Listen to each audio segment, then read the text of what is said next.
Vamos a ir, hermanos, por favor, a dos escrituras. La primera se encuentra en Segunda de Corintios, capítulo 2, versículo 11. Esta primera cita, hermanos,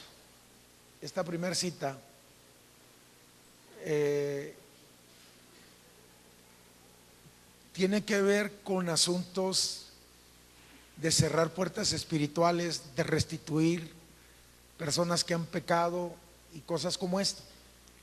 Pero al final se da un consejo que para mí tiene una aplicación más extensa que solo el versículo.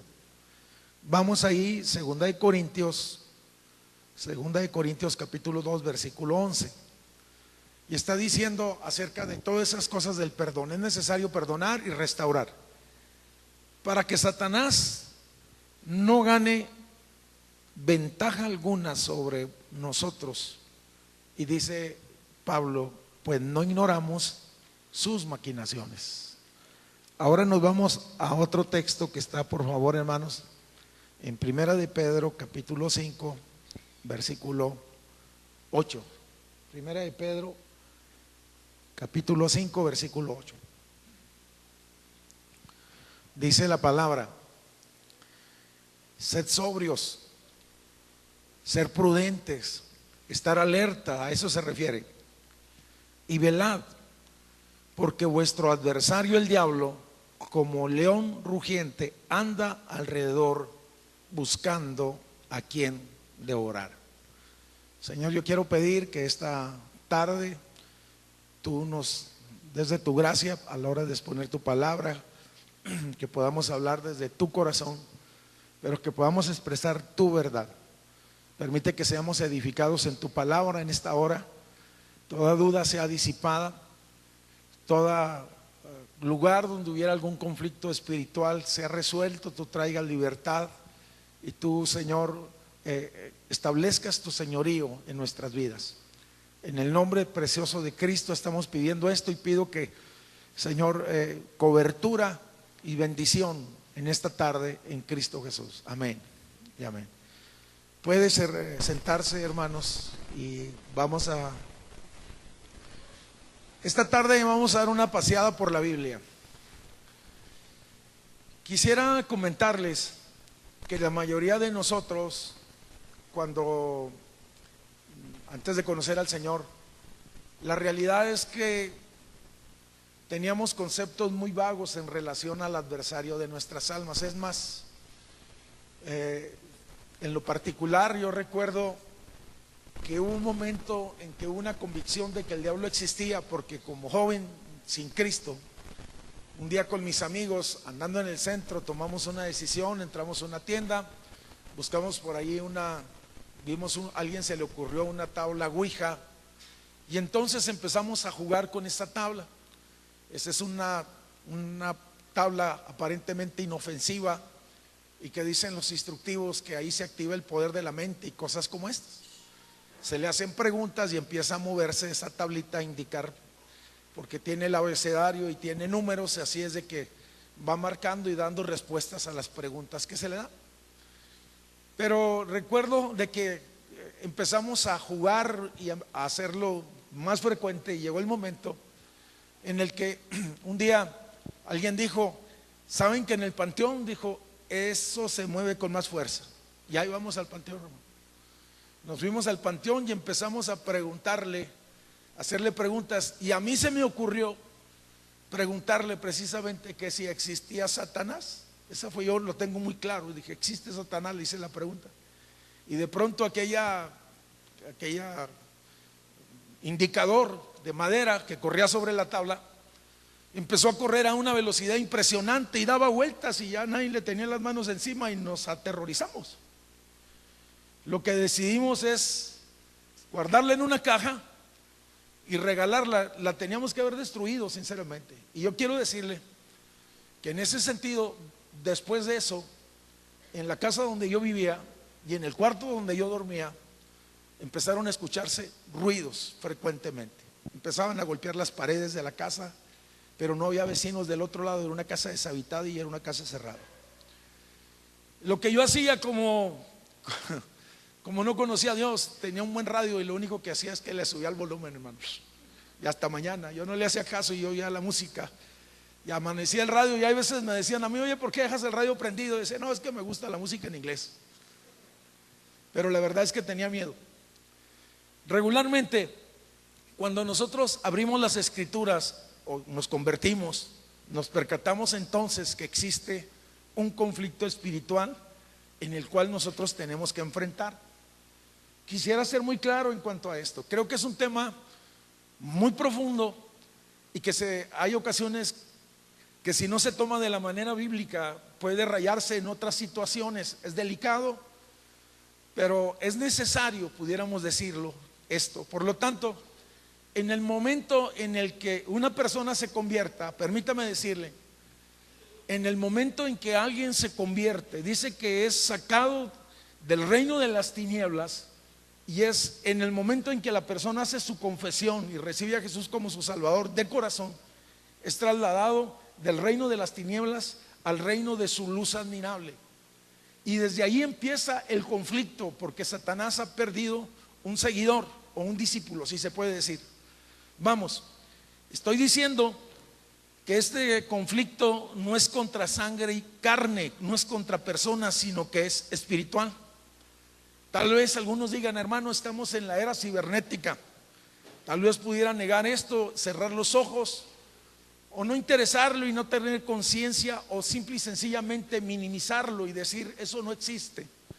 Pero la realidad es que eso es real. Hay tres cosas. Podemos decir que ese conflicto es real, que ese conflicto es actual y que ese conflicto es visible, que se sigue todavía expresando y viendo a través del hombre en las generaciones y en las naciones. Al tocar este tema, el fin no es de llegar al fanatismo, que veamos demonios por todos lados, hermanos. No. Sin embargo, es crear conciencia en cada uno de los que estamos aquí. Oye, que tenemos un adversario el cual estamos enfrentando. El mayor problema que yo he visto en los cristianos por mucho tiempo es que se sienten amedrentados cuando se tocan estos temas, cuando se habla del adversario, cuando se habla de guerra espiritual, cuando se habla de estas cosas, o cuando se tocan estos temas. Oye, muchos se sienten atemorizados. Permítame decirle que usted tiene de parte de Dios la autoridad aún para echar fuera demonios.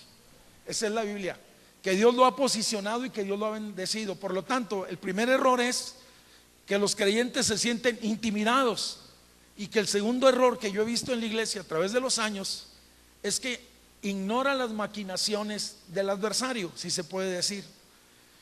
El origen de este conflicto que estoy hablando precisamente se da en el cielo, y la Biblia habla en Isaías capítulo 14 del versículo 12 en adelante, Ezequiel capítulo 28, que hubo un momento en el corazón de aquel querubín grande y poderoso, oye, que se llamaba Luzbel, que su corazón se llenó de arrogancia y quiso ser semejante a Dios, y quiso escalar el monte del testimonio de Dios y ocupar el lugar de Dios. Y la Biblia dice que arrojado fue por tierra cuando se conocieron su corazón y sus contrataciones, sus pensamientos y lo que él pensaba hacer. En otras palabras dice, fue arrojado por tierra. Y hay algunos indicios o versículos que corroboran esto. Por lo tanto, de una posición de un querubín, y un querubín era un ser ardiente, es una clase de ángeles. Yo quiero que usted entienda esto. Los querubines es una clasificación de ángeles que están muy cercanos a Dios, y que el significado de ellos es seres ardientes, y que están constantemente delante del trono de Dios adorando a Dios. Si alguien conocía quién era Dios, si alguien conocía la gloria de Dios, entonces era este personaje, que después nosotros lo conocemos como adversario, dando así un conflicto espiritual. Oye, qué impresionante es. Se convirtió de querubín a adversario. Quiero decirle que él nunca ha podido contra Dios. Oye, por lo tanto, él atenta con todo o contra todo aquello que represente Dios. Por eso es que lo vemos en el libro de Génesis capítulo 3, cuando habla de que Dios crea al hombre y lo pone en el huerto. Él hace su presencia en el huerto, y es ahí entonces que de una manera sagaz, dice, seduce a Eva y la convence y la engaña, y después Adán cae en la misma transgresión y por lo tanto los hace que pequen y desobedezcan a Dios. Al entrar entonces el pecado en el género humano, oye, al entrar el pecado en el corazón de Adán, que es el representativo del género humano, entonces se puede decir, oye, que el hombre quedó en un estado caído y que entró en una muerte espiritual y aún hasta física. Podemos decir entonces que después que el hombre se multiplica y se va por las naciones en un estado caído, ellos empiezan a establecer reinos y ciudades. Esos hombres descendientes de Adán establecieron reinos y ciudades, y por lo tanto, como la muerte espiritual iba en sus corazones, oye, simple y sencillamente entonces Satanás toma control de las naciones. En el sentido legal que estamos hablando, cuando Satanás cede a la tentación, oye, pierde cuando el hombre cede a la tentación de Satanás, entonces, oye, el hombre pierde su posición y le da derecho legal a Satanás de gobernar. Por lo tanto, el pecado cuando entra trae maldición, el pecado obra violencia, el pecado obra inmoralidad sexual y toda maldad y perversión. El pecado obra desolación en el género humano, y la realidad espiritual es que cuando los perdidos se mueren sin conocer a Dios, entonces el maligno ha logrado su objetivo. La Biblia, en el primer pasaje que leímos, nos dice que no ignoremos nosotros sus maquinaciones. La mayoría de las naciones, cuando van a entablar una guerra contra otra nación, lo primero que hacen ellos, oye, tienen un centro de inteligencia para saber qué tan fuertes son, qué armamento tienen y cosas como esto. Antes de emprender una guerra, ellos conocen a su adversario. Dado que la palabra nos advierte de no ignorar sus maquinaciones, quisiera entonces abordar este tema, el cual es importante en la Biblia, y quisiera hablarlo en dos tópicos. La primera es importante que conozcamos a nuestro adversario, y la segunda es importante que conozcamos sus estrategias. Primero que nada, ¿quién es este ser? Ya lo dijimos, es un ser creado. La Biblia lo dice, que al igual que los otros ángeles, el adversario de nuestras almas es un ser creado, simple y sencillamente. No es Dios omnipotente. Permíteme decirte que Satanás no es omnipotente.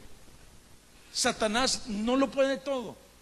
Satanás no es omnipresente, no está en todo lugar. Oye, Satanás no es omnisciente. Eso quiere decir, no es omnisciente. Eso quiere decir que no lo sabe todo. Quisiera comentarle que él deduce muchas de las cosas y sospecha muchas de las cosas. Y le quiero decir, oye, que tiene el don de sospecha muy desarrollado, por cierto. El único que todo lo puede, el único que todo lo sabe y el único que está en todo lugar se llama Jehová de los ejércitos, y es nuestro Dios. Sea su nombre glorificado. Sea su nombre glorificado. Solamente Él. Déselo bien fuerte. Él está en este lugar.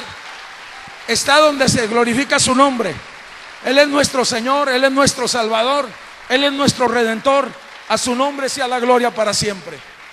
Por lo tanto, nuestro Dios es poderoso. Nuestro Dios es poderoso. Nuestro Dios es poderosísimo. Nuestro Dios es sabio y nuestro Dios está con nosotros. Sea su nombre glorificado. ¿Sabe usted que cuando Satanás se revela, se vino una tercera parte de ángeles acompañándolo en esa rebelión? Y algunos teólogos dicen que se convirtieron en demonios. Bueno, vamos a creer que es así. Simple y sencillamente hay un pensamiento lógico que si una tercera parte se unió a la rebelión de Satanás, por lo tanto, por cada demonio que exista, existirán dos ángeles de Dios a favor nuestro, de su pueblo, de nuestra casa, de nuestros hijos, y Él ha prometido estar con nosotros todos los días. A su nombre sea glorificado para siempre. Quisiera comentar, cuando estamos hablando de conocer a Él, quisiera comentar que sus nombres revelan su carácter y revelan sus obras. Hay un buen número de nombres que la Escritura le da, que revelan su personalidad y sus obras. Por ejemplo, en la Escritura se le llama Abdón, que significa destructor. Dice la Biblia que el diablo vino para robar, matar y destruir, pero Cristo vino para darnos vida y vida en abundancia.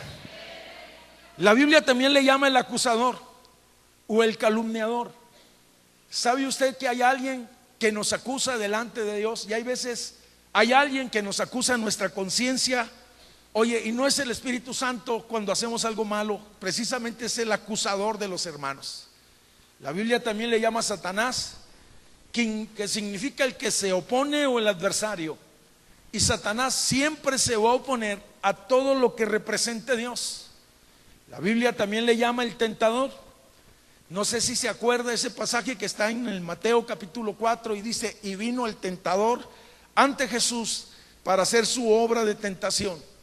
La Biblia también le llama padre de mentira. Cuando él habla mentira, habla de lo suyo, porque es mentiroso y padre de mentira desde el principio. La Biblia habla o lo menciona como Belial, que significa falto de méritos, en otras palabras, que no es nada, si se puede decir de esa manera. La Biblia expresa también que se le llama el maligno. Y yo quisiera decirle que la naturaleza de Satanás es esa.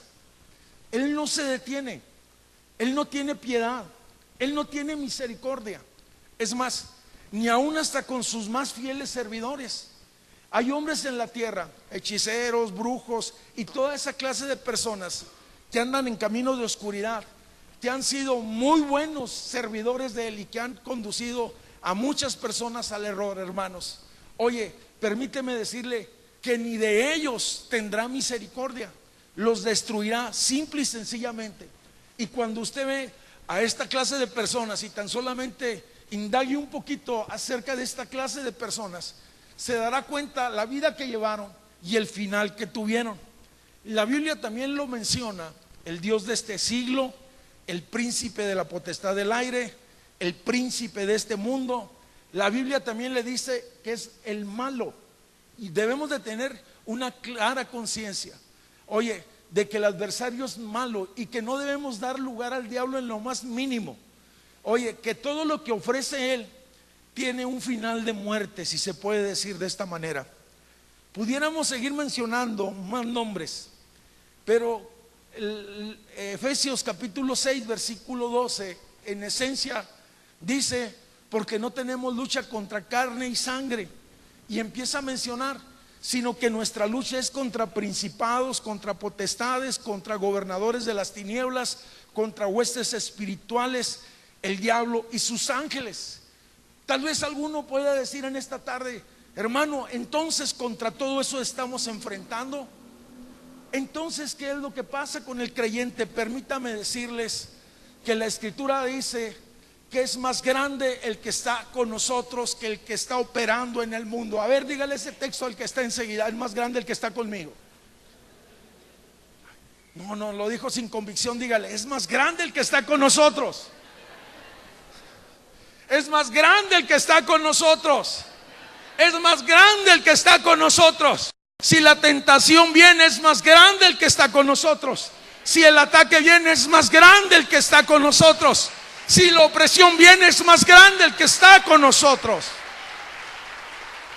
Yo me emociono por eso. Permítame decirle que nuestro Dios, el diablo es poderoso y hace prodigios y señales engañosas, pero nuestro Dios es todopoderoso. todopoderoso, invencible. No hay quien se le resista. Sea su nombre glorificado. Estamos de la mano del más grande. Estamos de la mano del Señor. Sea su nombre glorificado. Contamos con Dios. ¿Sabía usted que no solamente es Dios, sino también sus ángeles? La Biblia dice: a sus ángeles mandará cerca de ti. Contamos con su palabra, entonces, que es nuestro escudo y protección. Dice que tomemos el escudo de la fe y que con ella podamos apagar entonces todos los dardos del maligno.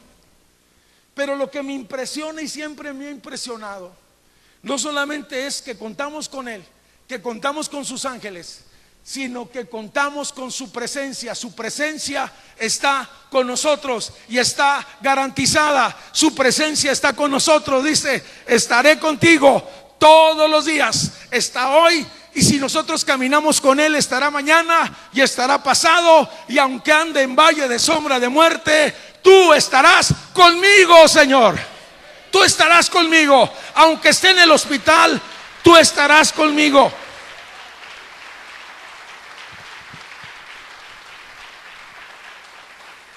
Quisiera recalcar que ciertamente estas promesas son verdaderas, pero la Biblia también nos advierte como cristianos a no abrir puertas espirituales. Nada tenemos que andar haciendo en el ocultismo. Nada tenemos que andar haciendo cosas que no son. Ninguna. Después a lo mejor vamos a estar tocando un poco después sobre puertas espirituales. Quisiera decirle entonces que si Él ha prometido estar con nosotros, estaremos seguros. Segundo cuestionamiento: es importante que conozcamos sus estrategias. Ya dimos una semblanza tal vez parcial. Yo les dije desde el principio que este es un tema muy profundo y que la verdad en una sola predicación a lo mejor me voy a quedar muy corto. Satanás nunca ha cambiado su postura. Tuvo la habilidad de variar sus estrategias, las cuales son muchas. Sus maquinaciones, las cosas que él hace, aparecen desde el Génesis hasta el libro de Apocalipsis. Quisiera entonces, con la ayuda de Dios, mencionar algunas de estas. Primero que nada, nuestro adversario usa la persecución. La Biblia dice en Juan capítulo 1 versículo 5 que la luz en las tinieblas resplandece y que las tinieblas no prevalecieron con la luz. Esto es desde el principio. Voy a pedir al hermano que lo ponga, por favor. Desde el principio habla que en el mundo, Génesis capítulo 1 dice, había caos, y de pronto el Espíritu de Dios empezó a moverse sobre la faz del abismo, y llegó un momento en el que el Señor dijo: sea la luz, y todas las cosas fueron evidenciadas o traídas a la luz. Juan capítulo 1, quiero repetirlo, Evangelio de Juan 1:5. La luz en las tinieblas resplandece y las tinieblas no van a prevalecer contra la luz. Al hablar de persecución, quiero hablar de que existe una persecución espiritual contra los hijos de Dios. En ocasiones existe una persecución emocional, y en ocasiones puede ser hasta una persecución que afecta físicamente. Quisiera ser muy claro en esto. No hablo de delirio de persecución como pudiera tener algunos problemas de este tipo, sino hablo de un hostigamiento real. Desde el principio Él ha tratado de destruir todo lo que es de Dios, por lo tanto lo persigue. Cuando tú vas a la Biblia y abres el Génesis, te das cuenta que los patriarcas, los primeros hombres que sirvieron a Dios, sufrieron persecución a causa del propósito eterno que había en ellos. A ver si se lo voy a, porque esto es importante. Ellos tenían algo poderoso de parte de Dios, tenían el testimonio de Dios, tenían la revelación de Dios, y por lo tanto, aunque se externó físicamente, fue una persecución espiritual. Los patriarcas sufrieron una persecución por causa del propósito eterno. El pueblo de Dios, en algún momento y en algunos pasajes de la Biblia, encontramos que sufrió persecución espiritual. ¿Se acuerda cuando estaba en Egipto y que salió libre, y entonces Faraón dice que se enojó y armó todos sus carros, todo un complejo, todo un ejército, el ejército más grande de aquel entonces, detrás persiguiendo al pueblo de Dios para llevarlo, oye, nuevamente cautivo para que fueran sus esclavos. Los profetas sufrieron persecución. Cuando estoy hablando y tú analizas la vida de Elías, te darás cuenta que la persecución más grande que tuvo Elías no fue tanto la física, sino la espiritual, porque tenía el testimonio de Dios. Cristo mismo sufrió persecución desde que era un pequeño. Cuando Cristo nace, había un edicto de muerte en el cual se decía: todos los niños varones tenían que ser muertos, y por lo tanto José y María, dice, tomaron al niño y se lo llevaron a Egipto. Tuvieron que huir, duraron un tiempo huyendo. Cuando tú ves el ministerio de Cristo en pleno desarrollo, te vas a dar cuenta que hay una persecución y una confrontación espiritual. Donde Cristo estaba predicando, los demonios hablaban y se manifestaban y él les decía: calla y déjalo libre. Pero también hubo una persecución religiosa. Los fariseos y los que tenían control y poder de la religión entonces, oye, hostigaban a Cristo. Y de hecho, el juicio que le hacen a Cristo antes de ser crucificado fue un juicio religioso y después un juicio político, si se puede decir. Podemos hablar que los apóstoles de igual manera sufrieron persecución por causa de la fe. Y en los años posteriores, aún hasta los creyentes y los que vivían en Roma en el año 300 sufrieron igualmente persecución por el imperio romano, de tal manera que a muchos cristianos los arrojaban al circo romanos para que fueran muertos por las fieras. O un rey, inclusive uno de esos faraones, uno de esos emperadores, los agarró y los hizo como antorchas humanas. Tal vez usted pueda decir: eso fue en el pasado, pastor, eso fue en el tiempo bíblico. La historia moderna corrobora que Satanás sigue manejando este mismo principio, el principio de persecución. Cuando tú ves la historia, y hay un hecho que no se ha borrado, en el 1940 y tantos del siglo pasado, oye, él se dedicó a perseguir al pueblo de Dios, los llevó a los crematorios y los llevó a un holocausto. Millones de judíos fueron muertos. Tal vez algunos digan: bueno, eso fue en el siglo pasado. Permítame decirle, en años pasados, en el sureste de México, en Chiapas, oye, en algunas comunidades, por el hecho de ser cristianos, les quitaban las tierras, les quemaban los campos, les mataban los animales. Este testimonio que le estoy dando lo escuché del superintendente, y él decía que cuando los hermanos regresaban de la reunión, de los cultos o de las confraternidades, se encontraban, hermanos, que su casa y sus bienes habían sido quemados. Estamos entonces hablando, oye, de que no está tan lejos esas cosas.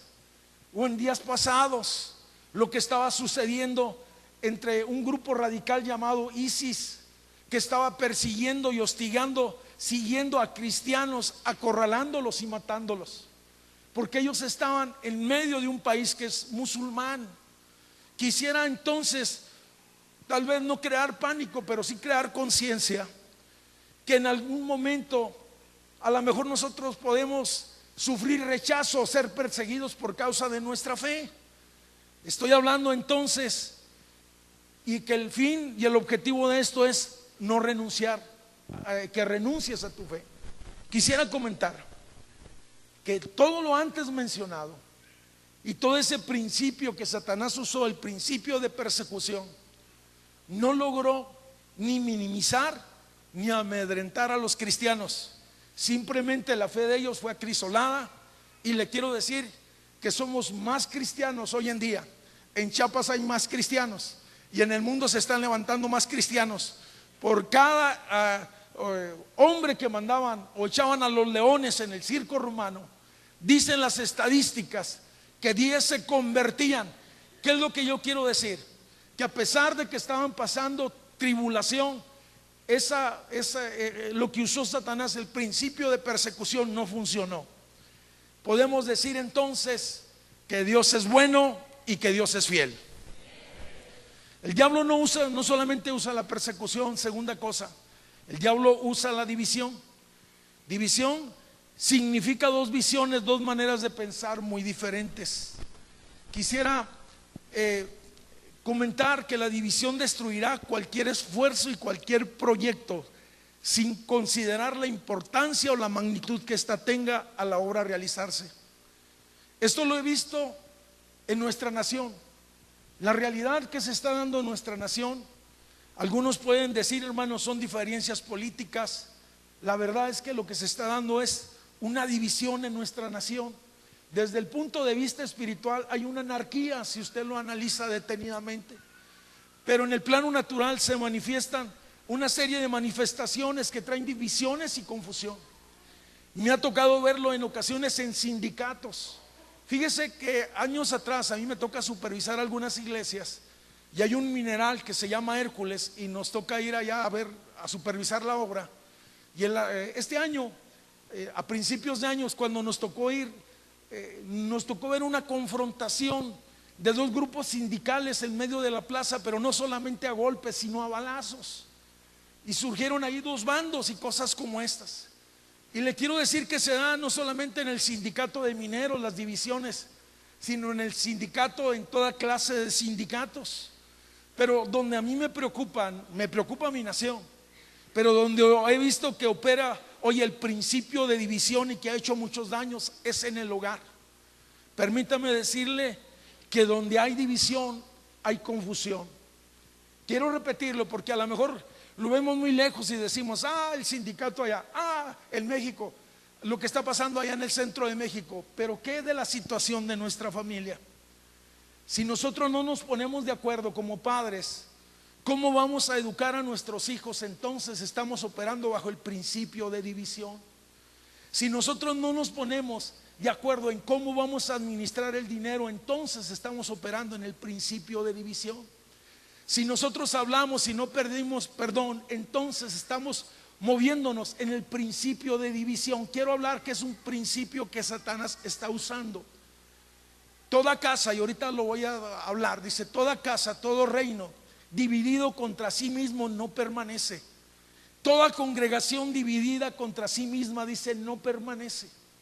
En otras palabras, estoy hablando también que pudiera ser que en el interior de alguna iglesia o de las iglesias puede haber divisiones. Oye, la iglesia de Corintio no se escapó de estas cosas. Llegó un momento en que algunos decían: yo soy de Apolos, yo soy de Cefas y yo soy de Pablo. Tres pilares de la fe cristiana. Algunos tenían su apóstol favorito, algunos tenían su predicador favorito, algunos veían autoridad en otros. Y tuvo Pablo que decirle: ¿que acaso Cefas, que acaso Pablo, que acaso Apolos no somos todos de Dios? ¿Que acaso no estamos en un mismo cuerpo? Quisiera decir que cuando existe una división en la congregación, en el espíritu de la congregación va a haber confusión y va a haber destrucción. Cuando nosotros hacemos grupos y no admitimos a otras personas, estamos obrando en el espíritu o en el principio de división. Cuando nosotros no estamos de acuerdo, oye, con la visión que en la iglesia se tiene, cuando nosotros no caminamos en acuerdo bajo la autoridad del líder que me toca estar bajo la sujeción, entonces estamos manejándonos bajo un principio de división. Dije ya, un reino dividido no permanece, fue la advertencia de Jesús. Me sorprendo yo mucho cuando escucho a personas hablando mal de otros creyentes. Ese es un principio de división. Cuando yo hablo, oye, fácilmente y empiezo a murmurar de otra persona, o que no estoy de acuerdo con X o Z, oye, estoy caminando simple y sencillamente en un principio de división. Me sorprendo también que esto es lo más novedoso y que me preocupa mucho, es cuando veo a otras personas hablando de otros ministerios. Y hoy se ha vuelto tan popular en el internet que todo el mundo esté hablando mal de los grandes ministerios, que si esto, que si toman dinero, que si es apóstol, que si no es apóstol, y cosas como esa. Yo pregunto, ¿que acaso ¿no estaremos obrando bajo el mismo principio de división? ¿No serán esas cosas las que han hecho que surjan muchas denominaciones?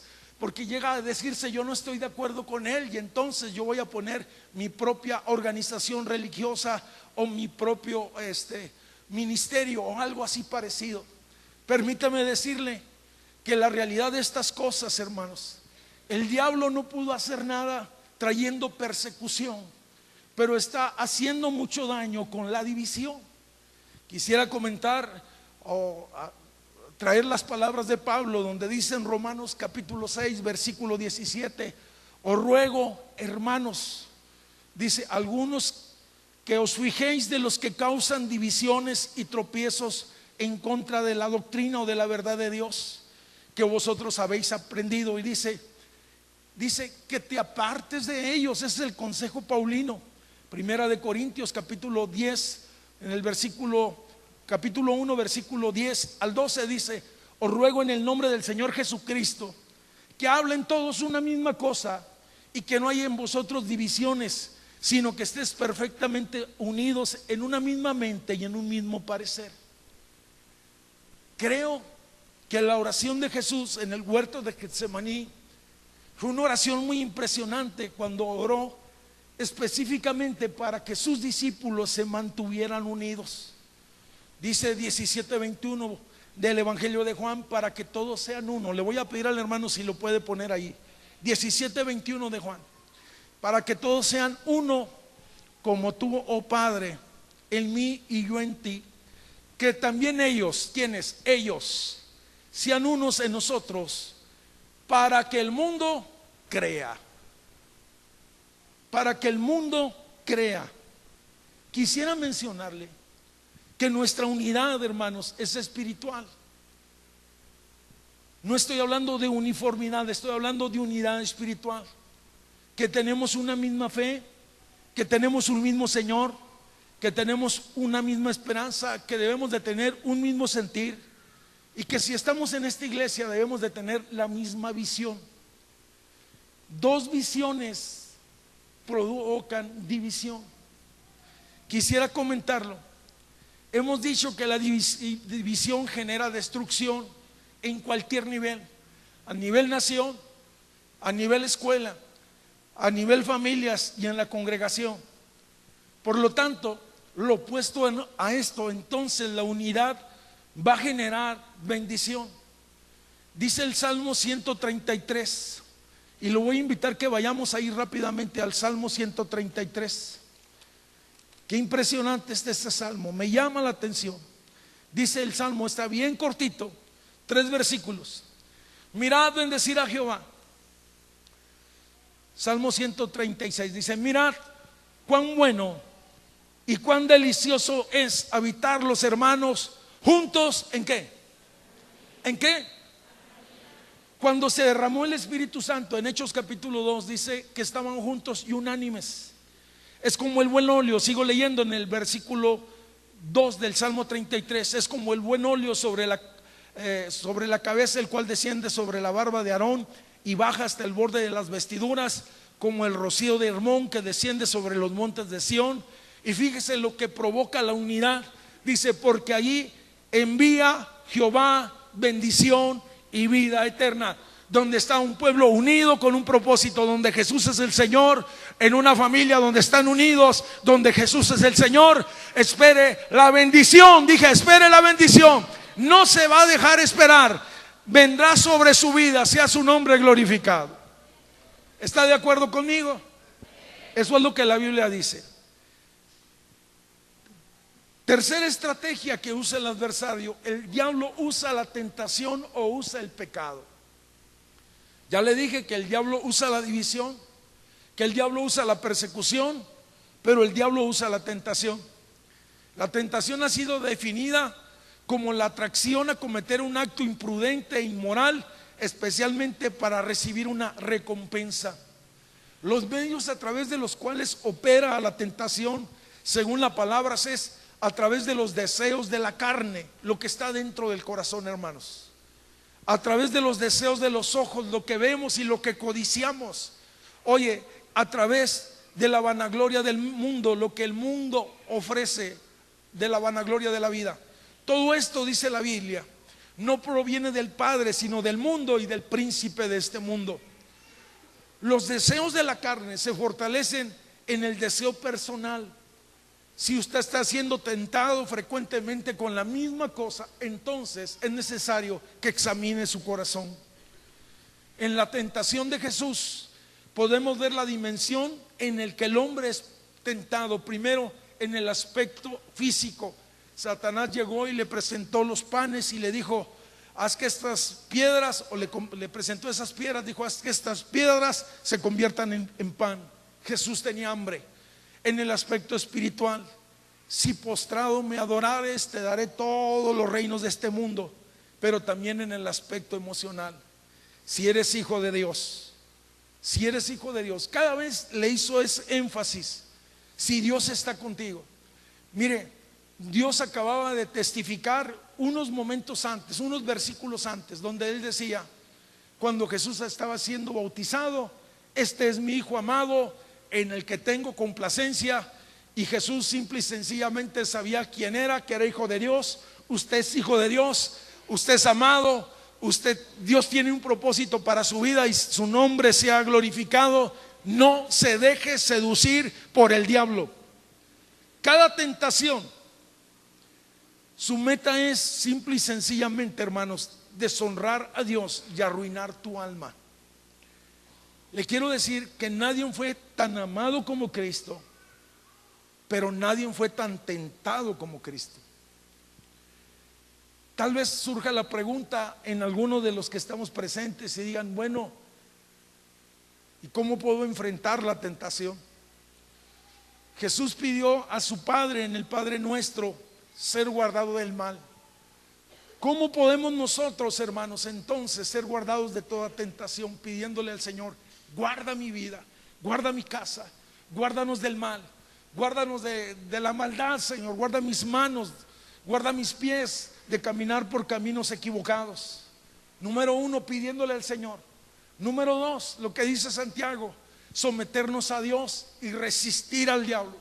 Que si el diablo viene, lo resisto con la palabra. Que si el diablo trae tentación, lo rechazo. No lo abrazo, no le vamos a decir: a ver, diablo, ¿qué novedades traes? Enséñame el catálogo que traes. Supe que traes novedades en internet últimamente. Escúcheme, el otro día escuchaba yo a mi esposa y estaba hablando algo sobre esto y decía: es como aquella persona que se pone a dieta y que le gustaban muchas las donas. Oye, y que constantemente está buscando donas en el internet, a ver cómo se hacen las glaseadas con chocolate y todas las cosas, o rellenas, y ahí está metido. Y luego cuando va a la tienda, se para en la panadería y empieza a ver y a decir: ay, mira, de las que me gustan, ahí están. ¿Qué cree que va a pasar con esa persona? Va a salir del Walmart con una caja de una docena de donas. Tenemos que ser prácticos y sabios. Si la Biblia dice resistirlo, yo lo tengo que resistir. Resistir al diablo. Oye, y si se trata de huir, hay que huir. Y de hecho el Señor le dice a los jóvenes: huye de las pasiones juveniles. No trates de enfrentar, huye de ellas, simple y sencillamente. Por lo tanto, ¿cómo podemos entonces resistir la tentación? Pidiéndole a Dios. ¿Cómo podemos resistir la tentación? Sometiéndonos a Dios. ¿Cómo podemos resistir la tentación? Entendiendo que Jesús ya venció. La Biblia dice en Hebreos capítulo 2: el que es tentado es poderoso para socorrer a todos. Se refiere a Jesús. Aquel que fue tentado en todo y sin pecado es poderoso para socorrer a todos los que son tentados. Y última cosa, quisiera ser breve. El diablo no solamente usa la tentación, no solamente usa la división, no solamente usa la persecución, sino que el diablo usa el engaño. Una de las armas favoritas, hermanos, del diablo es el padre del engaño. Permítame decirle que existe el engaño espiritual. Muchas veces hay personas que han sido confundidas con la misma palabra de Dios. Yo no sé, la verdad de Dios en su palabra, en esta palabra está completa. La revelación de Dios, podemos confiar en ella, y esta es como antorcha que ilumina a todos los hombres. Podemos confiar en su palabra, y que en su palabra se expresa su voluntad para con nosotros. Me llamaba la atención que hay un grupo religioso que tienen ellos, aparte de la Biblia, tienen otro manual que le llaman el otro evangelio de Jesucristo. Y escribieron el otro evangelio de Jesucristo haciendo alusión a que un profeta de ellos, del antepasado, se le apareció el ángel Moroni, y el ángel Moroni le dio unas tablas y unas revelaciones, y de ahí surgió el otro evangelio de Jesucristo. Gálatas capítulo 1 versículo 7 dice que si aún un ángel del cielo les anunciara otro evangelio, dice, sea anatema.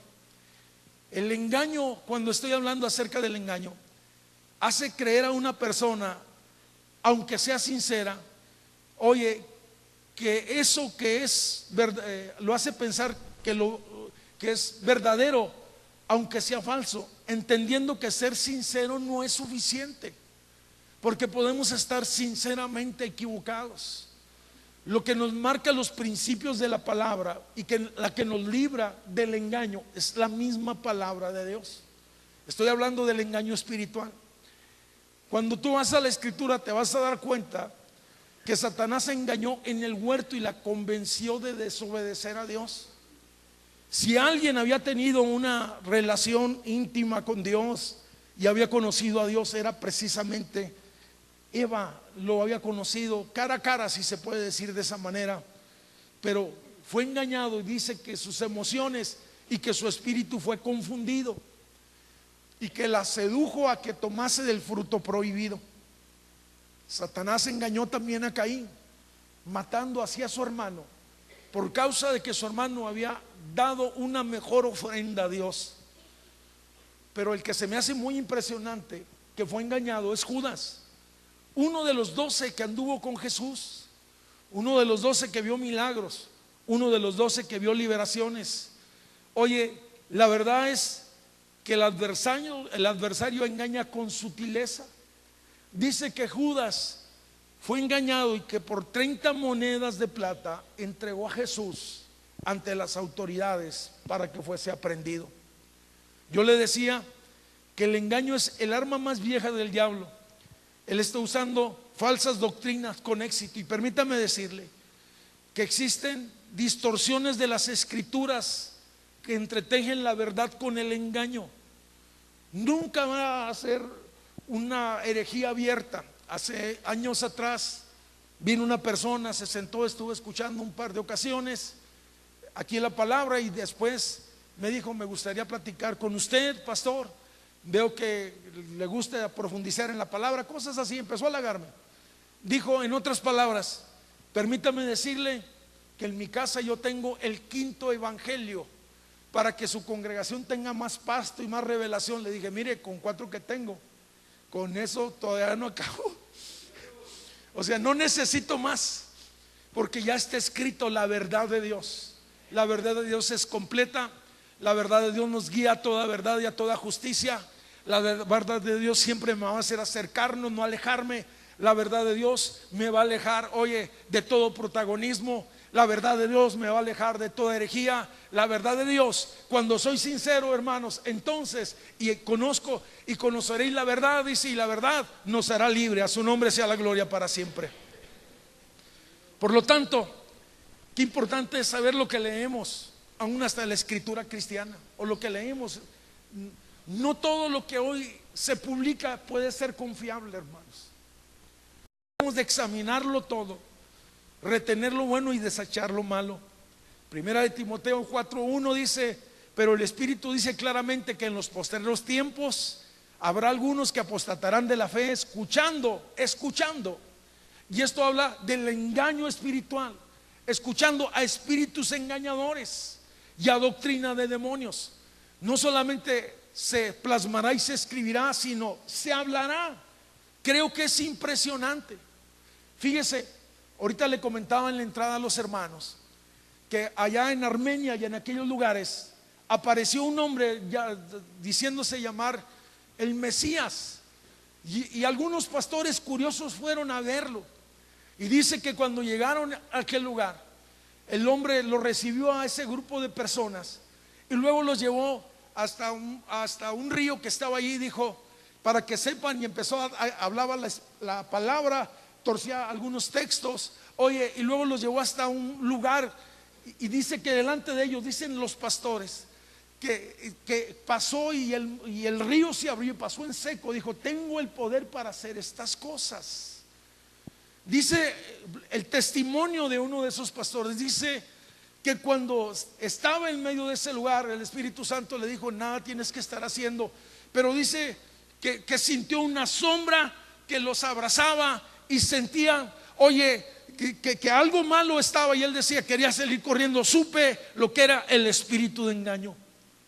Quisiera decirle entonces que la Biblia habla que en los postreros días vendrán tiempos peligrosos y que es importante que nos apegamos a la palabra de Dios.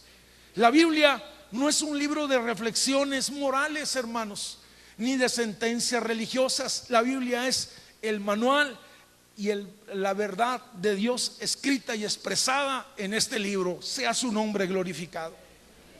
Quisiera comentarle que hay algunas formas en que el creyente ha sido engañado. Y yo quiero que abra muy bien los oídos. Número uno, cuando soy oidor y no hacedor de la palabra, entonces he sido engañado. Cuando escucho la palabra pero no hago la palabra, entonces soy engañado. Dos, cuando creo ser algo no siendo nada, según Gálatas, estoy engañado. Tres, cuando es incapaz de refrenar su lengua, entonces se está engañando a sí mismo. Cuando pensamos que no cosecharemos de acuerdo a lo que hemos sembrado, nos estamos engañando a nosotros mismos. Y último, cuando pensamos que el pecado no tendrá efecto sobre nosotros, entonces nos estamos engañando. Hay veces me ha tocado oír cosas tan locas como pastor. En una ocasión una persona decía, estaba en una relación de adulterio, y ella decía, es que estoy locamente enamorada y Dios es amor. Y dije, ay, santo Dios. O sea, de esa magnitud. Dijo, mi pareja y yo estando en ese asunto, decía, nos juntamos, dice, y los dos somos creyentes y oramos a Dios y llegamos a una conclusión espiritual. Le dije, ¿cuál es? Dijo que la decisión que hicimos en el pasado sin Cristo nos llevó a cometer errores, pero ahora he encontrado a mi verdadero marido y a mi verdadera, o la mujer, para estar plenos, el hombre y la mujer, que éramos el uno para el otro en el nuevo comienzo en Dios. Yo le dije, se me hace que ese no fue Dios, que fue su carne. Quisiera comentarles que estas cosas son serias, pero qué importante es el conocimiento de la verdad. Esta nos va a guardar. Si estamos nosotros y sabemos que a Satanás, y la Biblia dice que le queda poco tiempo y que anda como león rugiente buscando a quien devorar, entonces nuestra manera de vivir tiene que ser diferente. Número uno, tenemos que vivir en su palabra, tenemos que vivir en su voluntad, tenemos que vivir en santidad, apartándonos de todas las cosas malas, y tenemos que estar alerta porque Satanás anda buscando a quien devorar. Quisiera terminar con esto. No todo lo que nos sucede a nosotros, y le voy a pedir al hermano si pone ahí, esto me llegó después de a mediodía, se me hizo interesante y se lo comparto, porque muchos hay veces, y yo le quiero decir algo, hermanos, aquí hemos tratado situaciones espirituales muy delicadas y muy profundas, Pero el problema es que hay veces muchos cristianos hemos tratado de evadir nuestra responsabilidad. Y alguien me mandó esto y decía: no todo es cosa del diablo. Así decía. Y decía: síntoma, su diagnóstico y el diagnóstico real. Y luego decía: síntoma, falta de fe. Su diagnóstico es la obra del diablo, pastor. La realidad es: no ora y no lee la palabra. O sea, que si estás falto de fe, quiere decir que no estás orando ni leyendo la palabra. Oye, casamiento en crisis o matrimonio en crisis, ¿es la obra del diablo, pastor? No, no respeta a su marido o a su esposa. Crisis financiera, ¿es la obra del diablo? No, usted gasta más de lo que gana. Se volvió a los vicios, obra del diablo. No, nunca fue liberado, nunca rindió su vida plenamente al Señor. Fue multado, lo paró el tránsito, es una obra del diablo. No, no respetó la ley. Discute mucho, es obra del diablo. No, eso es falta de humildad. Vamos a tomar lo que es nuestro. Vamos a responsabilizarnos. Yo quiero ser muy claro. No quiero diluir este mensaje y decir: no existe. Sí existe. En el principio comencé diciendo que es real, que es activo este conflicto y que es actual. Y que el versículo de Pedro dice que anda cual león rugiente buscando a quien devorar. Y le voy a decir, la verdad es que va a devorar a los que están viviendo descuidadamente. La verdad es que va a devorar a los que se permitan ser devorados.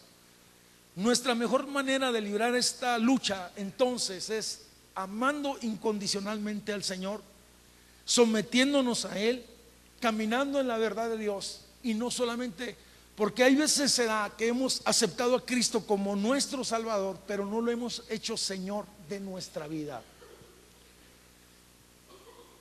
Damos por asentado entonces, oye, que la tenemos asegurada. El punto es que Jesús sea el Señor de nuestra vida. Quisiera decirle, si usted está siendo tentado en este momento, si el diablo está presentando situaciones que lo están llevando a una destrucción espiritual, la Biblia dice que Él es poderoso para socorrer a los que son tentados. Si está metido en ese rollo, en esa bronca, entonces el Señor es el único que lo puede sacar. No es ni usted mismo, es el Señor que lo va a librar. Es el que va a reprender a todas las fuerzas del mal, las opresiones, las maldiciones, todas esas cosas de alrededor de su vida. Es el que puede librar su alma. Es el que puede ayudarle en un momento como este. Y quisiera decirle también en relación a la tentación, oye, que el ser tentado no es pecado, sino el ceder a la tentación, ese es el pecado. Quisiera comentar y dejar bien claro en esta hora que nuestra lucha no es contra carne y sangre, sino es en el ámbito espiritual que tenemos que confrontar esta lucha. Por lo tanto, abramos bien nuestros ojos. Que el diablo usará entonces estrategias, usará la persecución. Hay algunos que a lo mejor no han entendido lo que está pasando con su vida. Desde que me convertí, hermano, mire, me está pasando esto. La división, hay personas que se están moviendo equivocadamente en algún momento y trayendo división y contienda dentro de los grupos, si se pudiera decir de esta manera, o en su casa. La tentación y el engaño, pero de todas ellas la Biblia dice: nos puede librar el Señor. ¿Quiere ponerse de pie, por favor? Considero que este tema es muy mínimo y que a lo mejor la tarea que usted tiene que hacer es profundizar más en esta verdad, porque creo que no son cuatro, que son muchas las maquinaciones que el adversario usa para engañar al cristiano. Quiero invitar a los músicos que pasen, por favor. ¿Sabe cuál es el objetivo? Persuadirlo, disuadirlo, que usted siga firme en las cosas de Dios, desalentarlo, oprimirlo, desanimarlo, deprimirlo y decirle: mira, desde que estás en la iglesia te están pasando estas cosas. Permítame decirle, y le repito, que Él ha prometido estar con nosotros todos los días hasta el fin. Y esa es mi esperanza. En los días difíciles Él está con nosotros. Padre, yo te agradezco la oportunidad, Señor, que me has dado en esta hora de poder hablar a tu iglesia esta palabra. Padre, gracias. Toda desilusión espiritual que pudiera haber en alguna persona, yo pido, Señor, que tú traigas fortaleza. Toda situación de temor, Señor, que está en el corazón de tu iglesia, yo pido, Señor, que sea erradicado, quitado. Todo hostigamiento también de parte del adversario por destruir y acabar con la vida y con las familias y con la fe de tu iglesia, lo reprendo en el nombre poderoso de Jesús, con la autoridad que tú nos has dado. Padre, en esta hora yo le voy a invitar que cierre sus ojos un momento. Padre, nos paramos y nos posicionamos en fe en esta hora y reprendemos las obras del diablo. Las maquinaciones del diablo no prosperarán en nuestra vida. Está escrito, Señor, en tu palabra. No permitirás que el malo se enseñoree del justo. Padre, en el nombre poderoso de tu Hijo amado, estamos pidiendo, Señor, por la iglesia, y estamos pidiendo por nuestras familias, y estamos pidiendo, Señor, porque tu reino se establezca. Toda opresión espiritual, Señor, en aquellos que están siendo oprimidos, yo pido libertad. Toda ceguera espiritual, yo pido que sea quitada. Todo temor del corazón, yo pido, Señor, que tú traigas fortaleza, que tu espíritu fluya y traiga vida y presencia de Dios. Vida y presencia de Dios en esta hora.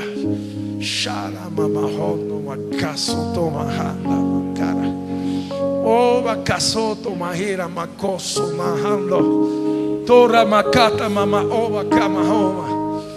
Soto bakara ma osoro bakama asoro mahara. Roba bakata ma oba hara soba hara. Toda arma forjada contra la iglesia, contra las familias, Señor, contra nuestros hijos, no prosperará. No prosperará, Señor, escrito está.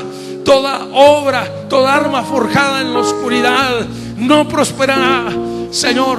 Se quebrarán los dientes de los malignos, como está escrito, y nosotros estaremos confiados debajo de tus alas. Estaremos seguros, estaremos protegidos, estaremos bendecidos, Señor, como el niño está en los brazos de su padre. Gracias porque nos tienes en tus manos. ¿Y quién nos podrá arrebatar de tu mano? Nadie nos puede arrebatar de tu mano, Señor.